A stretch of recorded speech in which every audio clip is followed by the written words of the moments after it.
اعوذ باللہ من الشیطان الرجیم بسم اللہ الرحمن الرحیم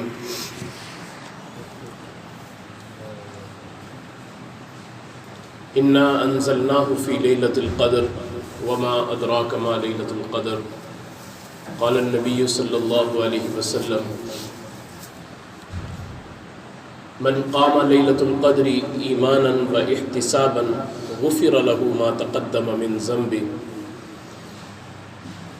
او کما قال علیہ الصلاۃ والسلام۔ میرے قابل صد احترام بزرگوں، بھائیوں اور دوستوں، آقا انعامدار فخر موجودات امام الانبیاء صلی اللہ علیہ وسلم کا فرمان مبارک ہے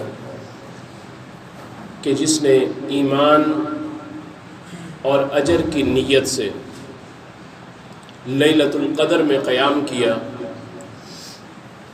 اللہ رب العزت اس کے پچھلے تمام گناہوں کو معاف فرما دیتے ہیں۔ من قام لیلۃ القدر ایمانا واحتسابا غفر له ما تقدم من ذنبه، فرمایا اس کے پچھلے تمام گناہوں کو معاف کر دیا جاتا ہے۔ اب یہ لیلۃ القدر ہے کیا؟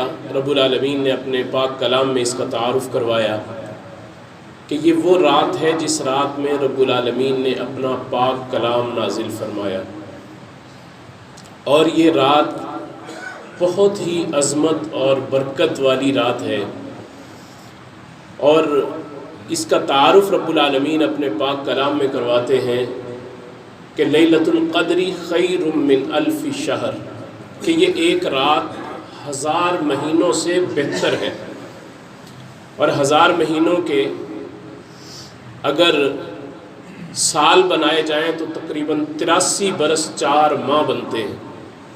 اور یہ نہیں فرمایا کہ یہ اس کے برابر ہے، بلکہ فرمایا لیلۃ القدر خیر من الف شہر، کہ ان 83 برس 4 ماہ سے بھی بہتر ہے۔ کتنی بہتر ہے یہ رب العالمین خود جانتے ہیں۔ اور یہ ملی کیسے؟ اصل میں یہ رات صحابہ اکرام رضوان اللہ تعالی علیہ مجمعین کی نیکی کی جو ہرس تھی، یہ اس کے صلے میں ہمیں یہ رات ملی۔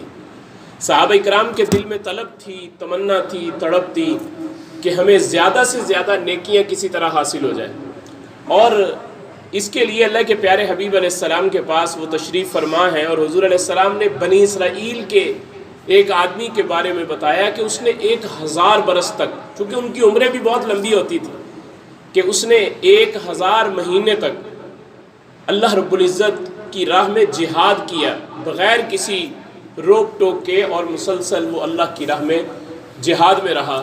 تو صحابہ اکرام نے ان کی جب یہ بات کو سنا تو دل میں یہ تمنا ہوئی کہ ایسے لوگ تو ہم سے نیکیوں میں بہت آگے بڑھ جائیں گے، ہماری تو عمریں ہی چھوٹی چھوٹی سی ہیں، اتنی سی عمر میں ہم اتنے برس کیسے اللہ کی راہ میں جہاد کر سکتے ہیں، اللہ کی راہ میں عبادت کر سکتے ہیں، ہمارے لیے تو بڑا مشکل ہے۔ تو یہ صحابہ اکرام کی ہرس تھی۔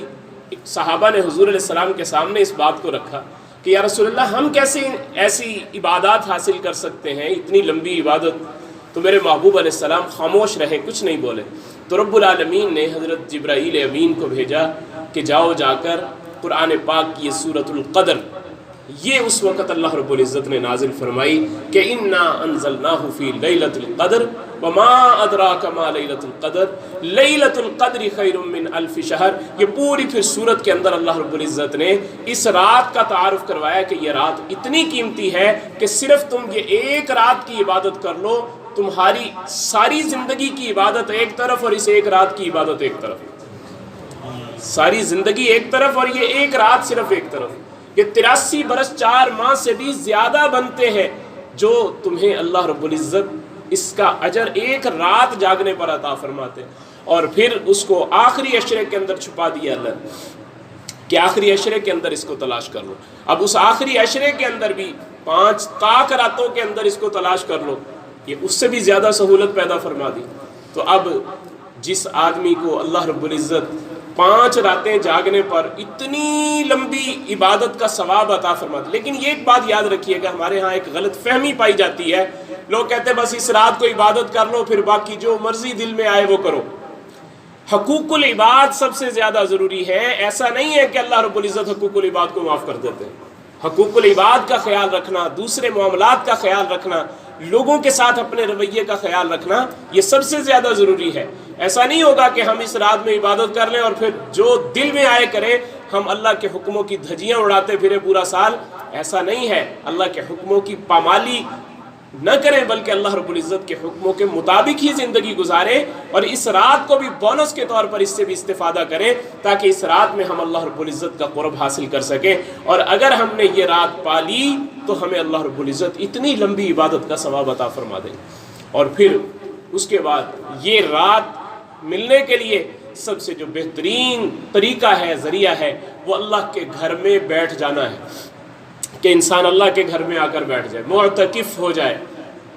جیسا کہ حدیث پاک میں آتا ہے المعتکف ہوا یعتکف الذنوب، کہ معتکف آدمی وہ گناہوں سے محفوظ ہو جاتا ہے۔ جب گناہوں سے محفوظ ہو گیا، اللہ کے گھر میں بیٹھ گیا 10 دن کے لیے۔ دنیا کی سخیوں کا ایک قانون ہے کہ اگر کسی سخی کے دروازے پر کوئی چلا جائے، وہ اس کو خالی ہاتھ نہیں لوٹاتا بلکہ اس کو کچھ نہ کچھ دے کر بھیجتا ہے۔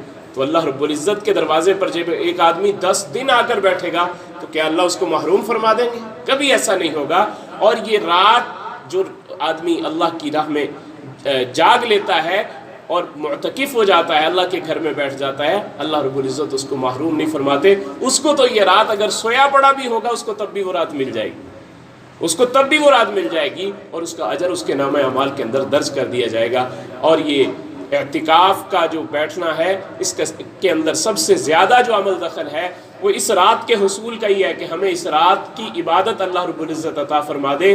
اور جب ہم اللہ کے گھر کے آداب کا خیال رکھتے ہوئے اس کے گھر میں بیٹھیں گے، یقیناً ہمیں خیریں بھی، برکتیں بھی اور راحتیں بھی اللہ نصیب فرمائیں گے۔ اللہ سے دعا ہے اللہ مجھے بھی اور آپ کو بھی سمجھنے کی اور اس پر عمل کرنے کی توفیق نصیب فرمائے۔ وآخر دعوانا الحمدللہ رب العالمین۔ اللهم صل على سيدنا محمد وعلى آل سيدنا محمد وبارك وسلم وصل عليه۔ ربنا آتنا في الدنيا حسنة وفي الآخرة حسنة وقنا عذاب النار۔ اللهم اشف مرضانا ومرضى المسلمين، اللهم اكفنا بحلالك عن حرامك واغننا بفضلك عمن سواك، اللهم أعنا على ذكرك وشكرك وحسن عبادتك، وصلى الله تعالى على خير خلقه محمد وعلى آله وأصحابه أجمعين۔